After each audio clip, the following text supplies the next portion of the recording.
오늘 말씀은 여호수아 11장 1절부터 23절까지입니다.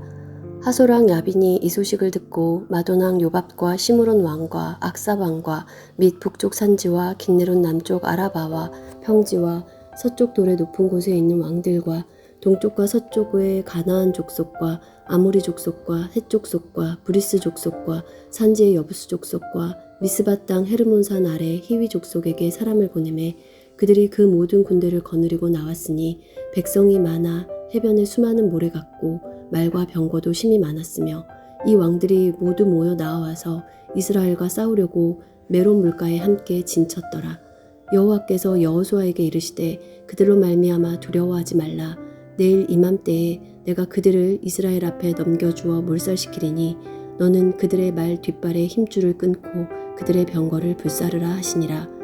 이에 여호수아가 모든 군사와 함께 메론 물가로 가서 갑자기 습격할 때에 여호와께서 그들을 이스라엘의 손에 넘겨주셨기 때문에 그들을 격파하고 큰 시돈과 미스르봇 마임까지 추격하고 동쪽으로는 미스바 골짜기까지 추격하여 한 사람도 남기지 아니하고 쳐 죽이고 여호수아가 여호와께서 자기에게 명령하신 대로 행하여 그들의 말 뒷발에 힘줄을 끊고 그들의 병거를 불로 살랐더라.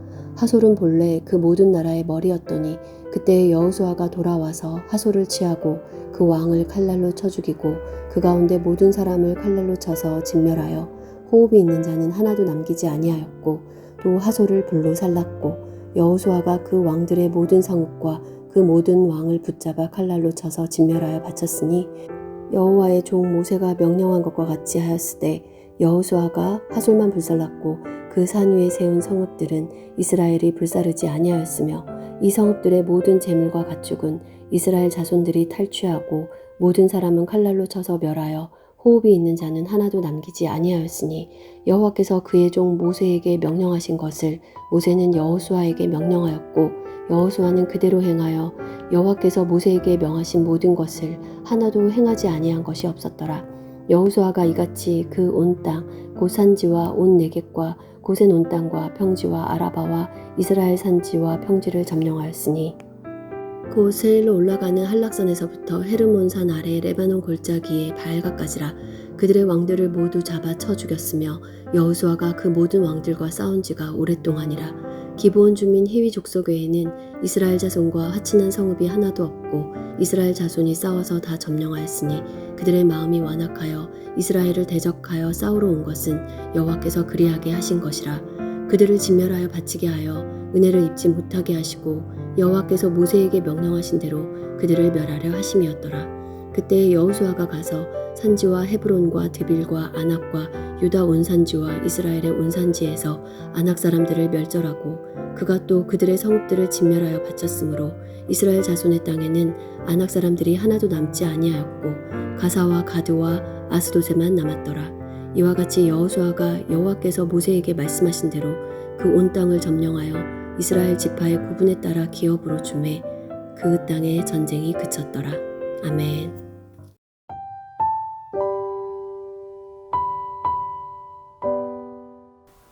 오늘 본문 여호수아 11장은 이스라엘이 치른 마지막 대규모 전투를 기록합니다. 그들은 가나안의 남방을 정복했고 오늘 본문에서는 북방의 왕들과 전쟁을 벌입니다. 이 가나안 북부 왕들이 연합하여 하솔 왕 야빈을 중심으로 강력한 동맹군을 꾸렸습니다. 눈으로만 보면 이 전쟁은 이스라엘에게 너무나 불리합니다. 숫자에서도 군사 조직에서도 전쟁 물자에서도 지형에서도 이스라엘에게 유리한 것은 하나도 없습니다. 그러나 결론은 간단했습니다. 하나님께서 싸우셨고 여호수아와 이스라엘은 순종했으며 하나님의 약속은 성취되었습니다. 오늘 이 말씀을 우리 삶에 적용하여 세 가지 주제로 같이 보겠습니다. 하나님의 주권, 하나님만을 의지함, 그리고 하나님 약속의 성취입니다. 첫째로 하나님께서 모든 역사의 주관자이십니다. 여호와께서 여호수아에게 이르시되 그들로 말미암아 두려워하지 말라 이렇게 말씀하십니다. 수많은 전차와 군마를 가진 이 강력한 연합군 앞에서 이렇게 말할 수 있는 존재는 하나님밖에 없습니다. 하나님은 이 전쟁의 결과를 이미 알고 계십니다. 하나님이 참전하시면 전쟁이 어찌 되는지 하나님은 알고 계십니다. 그러니 두려워하지 말라고 말씀하십니다. 우리가 싸우는 현실도 그렇습니다. 우리는 무엇을 위해 싸우고 있습니까? 더 많은 돈을 벌기 위해, 남들보다 출세하기 위해, 좋은 배우자를 얻기 위해 치열하게 싸우고 있다면 성경은 그에 대한 답은 주지 않습니다. 하지만 우리의 싸움이 죄에 대한 싸움이고 거룩한 삶에 대한 고민이며 영적 성장에 대한 갈망이라면 성경은 우리에게 답을 주십니다. 두려워하지 말라. 비록 눈에 보이는 현실은 내가 죄를 또 못 이기고 반복적으로 지을 것 같고 이 거룩한 삶을 살기에는 우리 사무실이나 학교, 동료와 선배들 모두 다 너무 타락한 것 같기도 하고 또 이 사회의 조직과 시스템은 우리의 경건을 허락하지 않는 것 같이 보입니다. 그래도 두려워하지 말라고 하십니다. 이미 이 세상과의 전쟁에서 하나님께서 승리하셨고 그 승리를 우리에게 주신다고 약속하십니다. 이런 말을 하나님 외에 누가 할 수 있겠습니까? 세상에서는 너희가 환난을 당하나 담대하라. 내가 세상을 이기었노라. 예수님의 말씀은 허황된 약속이 아닙니다. 이 죽음이라는 인류의 가장 큰 적을 이기신 주님께서 우리 앞에 있는 모든 죄의 문제들도 이기었다고 우리에게 말씀하십니다. 그러므로 우리도 두려워하지 않고 거룩한 삶을 위한 발걸음을 오늘도 뗄 수가 있습니다. 두 번째로 오직 하나님만을 의지합니다.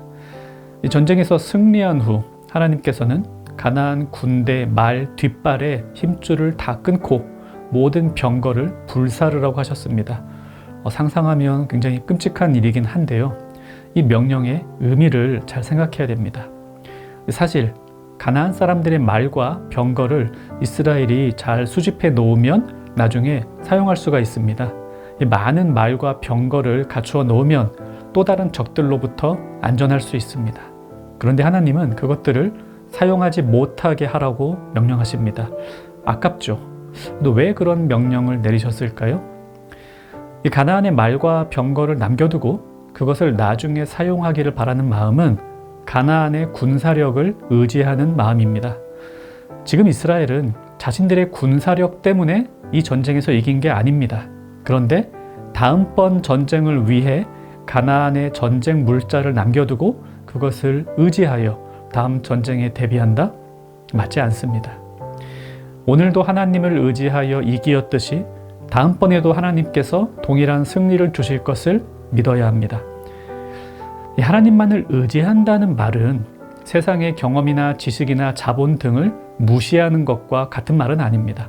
우리는 경험, 지식, 자본, 도움을 받습니다. 다만 그것들을 믿고 의지하여 살아가서는 안 되겠죠. 오늘 본문에서 하나님께서 명령하시는 것은 가나안의 말과 병거를 의지하려는 마음을 끊어버리라는 말씀입니다. 오늘 우리도 그렇게 해야 하겠습니다. 셋째로 하나님은 그분의 약속을 반드시 성취하십니다. 본문의 결론이 이렇게 맺어집니다. 이와 같이 여호수아가 여호와께서 모세에게 말씀하신 대로 그 온 땅을 점령하여 이스라엘 지파의 구분에 따라 기업으로 주매 그 땅의 전쟁이 그쳤더라. 아브라함에게 이 땅을 주시겠다고 약속했던 것이 거의 500년 전의 일입니다. 모세에게 이 땅을 주시겠다고 약속하신 것도 수십 년 전의 일입니다.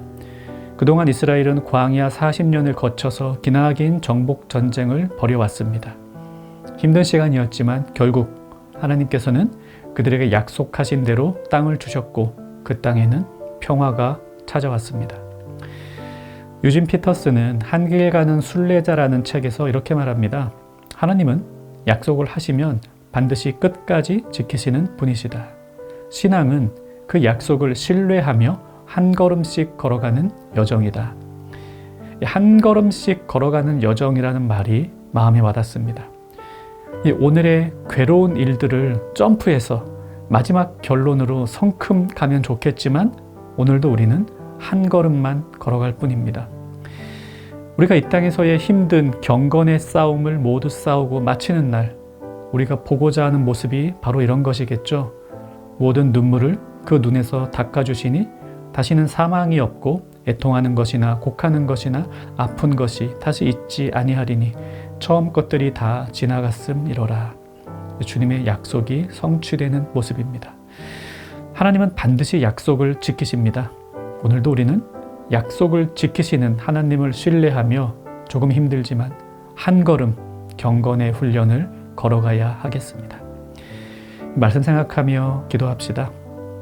하나님께서 나를 거룩한 삶으로 인도하시니 두려워하지 않고 거룩의 삶을 살게 하소서. 하나님께서 반드시 약속을 성취하시는 분임을 믿고 오늘도 신앙의 한 걸음을 걷게 하소서. 오늘 하루도 이 땅에서의 거룩한 여정을 걸어가는 청년가족 되기를 바랍니다.